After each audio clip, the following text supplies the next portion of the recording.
Tere!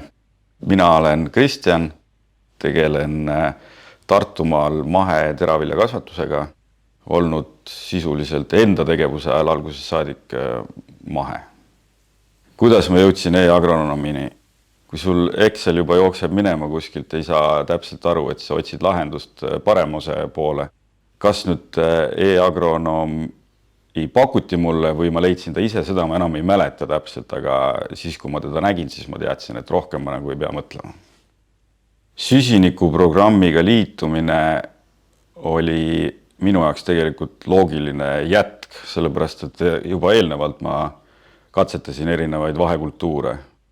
Ja kuna seda teha teistega koos või kui keegi sind abistab mõtete ja asjadega, siis see on ju ainult ideaalne.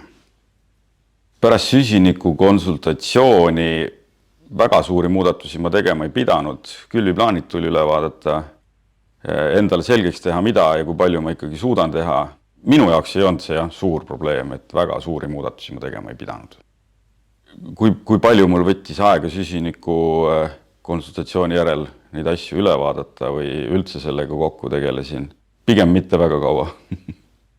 Suhtlus e-agronomi esindajatega, ma usun, on olnud ikkagi professionaalne ja kiire.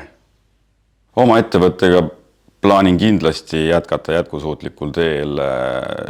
Minu plaan on kindlasti jätkata vahekultuuride kasvatamist ja lämmastikku siduvate kultuuride pindade suurendamist.